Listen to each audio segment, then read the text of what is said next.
Hello, ako po si Madam P at ito yung reading natin for the sign of Virgo, Sun, Moon, Rising, Venus, Jupiter, Virgo. Take only what resonates.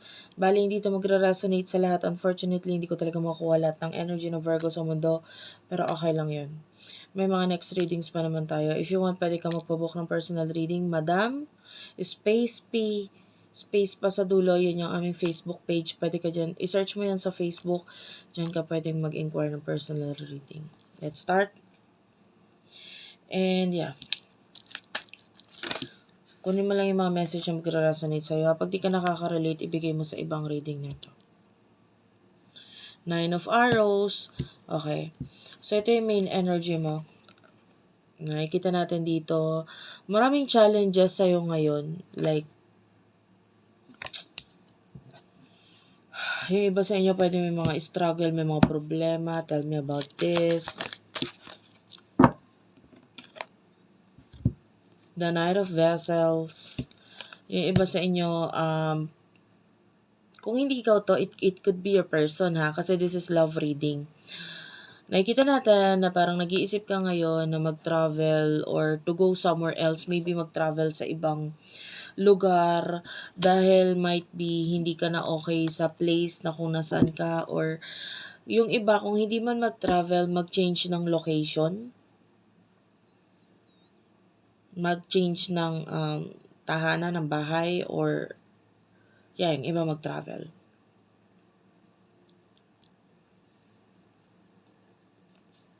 Yung iba sa inyo, you could be in a relationship or partnership or friendship. I don't know, may connection dito, pero pwedeng isa pa ito sa nakakadagdag ng problema mo ngayon, yung connection mo dito sa mga taong to, or particular person na ito, na nagiging dahilan para gusto mo munang umalis. So yung iba, kung hindi man friendship yun, partnership, or kasama mo sa trabaho, basta there's some kind of change na gusto mong gawin ngayon kasi nga may mga problema na kung nasaan ka. Kunin natin yung main energy ng person na nakakonect mo. Person nakakonect ni Virgo. Two of Stones. Wait lang. Six of Arrows. I feel like itong person na to could be a person in the past. The Two of Stones is here, so pwedeng nakapag-desisyon na siyang mag-move on or umalis or lumayo, ganyan, or mag-move on sa connection ninyo. And the Green Woman, pwedeng nag-focus siya sa kanyang sarili. I feel like may kinalaman sa health, sa beauty routines, may mga ginawa siyang pagbabago like skincare, or yung iba, this is your energy kasi the Green Woman, this is very Virgo energy. So yung iba, yung person na kakonect mo kanina, yung sinasabi nating Virgo, but anyway, bahala ka na ilagay ang sarili mo sa sitwasyon. So itong person mo is nakikita natin, nagfo-focus siya sa kanyang beauty routine, sa kanyang sarili, and nakapag-desisyon na siya na mag-move on, ganyan. And with the Two of Stones, I feel like yung decision na to is pwedeng, hindi siya agad-agad, pwedeng natagalan din bago niya mapag-isipan or bago niya gawin yung decision na yun. Okay, inom lang akong tubig.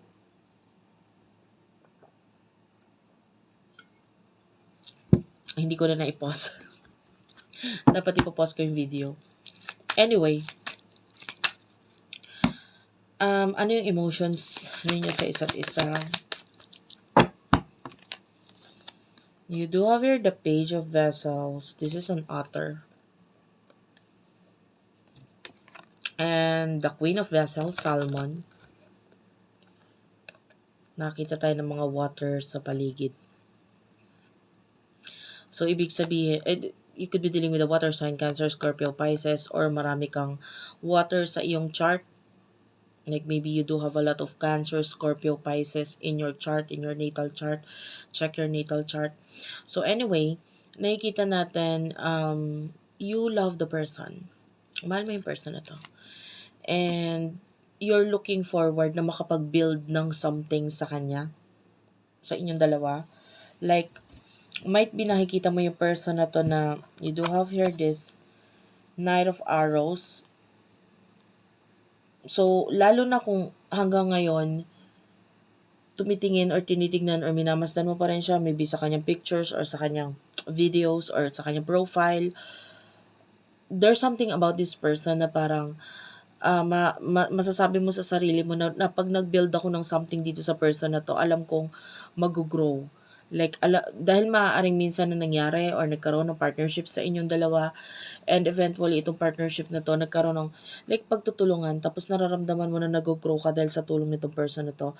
So parang, yung iba sa inyo meron kang hunger or looking forward ka na maulit yung ganitong klaseng partnership with this person dahil minsan mo na ngang na-experience ito. Okay? So, ano yung emotions niya towards you? For the sign of Virgo. The Sun Life. So, nakikita natin for now, masaya itong person na to sa kung ano man yung nangyayari sa buhay niya. Maybe accomplishments or whatever. Now, with the Seven of Vessels, this is mourning. Pero, hindi natin siya nakikita nalulungkot. Pwedeng minsan na siyang nalungkot sa connection ninyo. Okay? So, wait lang. Inom lang ulit akong tubig. Okay. Sorry about that. Pasensya ka na inom ako ng tubig. Anyway. Nakikita natin yung person na to na parang minsan na siyang nalungkot or hindi naging happy sa kung ano man yung kinalabasan ng connection ninyo. Pero somehow, naka-move on or naka-get through na siya doon sa part na yon. And unti-unti na nagkakaroon ng transformation or transition yung buhay niya, yung sarili niya. And you do have here the King of Vessels, which is the Heron right here. So, yeah, especially kung nasa mataas na position itong person na to ngayon. Kumbaga, marami na siyang masasabi sa buhay niya, marami siyang masasay, marami siyang may pagyayabang, may pagmamalaki. And, kumbaga parang, ano naman kung wala ka sa buhay ko ngayon? Napatunayan ko naman na sa sarili ko na hindi na kita kailangan. Na kaya ko palang ma-achieve yung mga bagay na to without you. Na maybe in the past, akala niya hindi niya kayang maabot, hindi niya kayang ma-achieve, but then, nawala ka, na-realize niya, kaya naman pala niya ma-achieve yun. Kung hindi naman pala ikaw yung mag-hold on or magpipigil sa kanya para ma-achieve yung mga bagay na gusto niya ma-achieve sa buhay niya. Which is minsan na siyang naniwala na ikaw yung nagiging positive sa buhay niya, like you are his or her lucky charm. Minsan na siya naniwala doon. Kaya lang ngayon, pwedeng napatunayan niya na hindi naman pala kahit wala ka, okay lang. Mga ganun. Anyway, what will happen in the near future for you? Pasensya ka na kung maalog yung camera. Nakapatong lang yung stand ng phone sa table. The Shaman is here. Seven of Stones. This is healing. This is you. Unfortunately, maraming sugat talaga ang possible na ma-experience mo ngayon. Kasi in the future, may mga healing So, ibig sabihin, may mga mai-experience ka ngayon at pihadong susubok sa'yo. Especially with regards to it feels like panahon or weather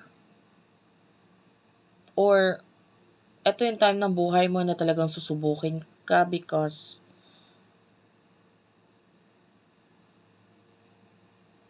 I can hear the words scarcity. So parang maraming mauubos or mawawala sa'yo or nangyayari na kasalukuyan kasi in the future nandun na yung healing So it could be money, finances, or don't get me wrong guys, ang daming mga nangyayari sa mundo ngayon. And it could be because of that. No? For example, yung iba, kakaroon ng gyera. Yung iba naman, naapektuhan, pwede nawala ng trabaho. Yung iba naman, it could be may nangyaring particular event or weather sa bahay ninyo or tahanan ninyo na kailangan mong magsimula ulit because yung weather na yon or yung particular event na yon is nawala yung lahat sa'yo because of that. You know what I mean? So, medyo malaki yung magiging impact ng mga pangyayari ngayon sa buhay mo na in the near future, there's healing for you. And yung iba na experience mo na ngayon.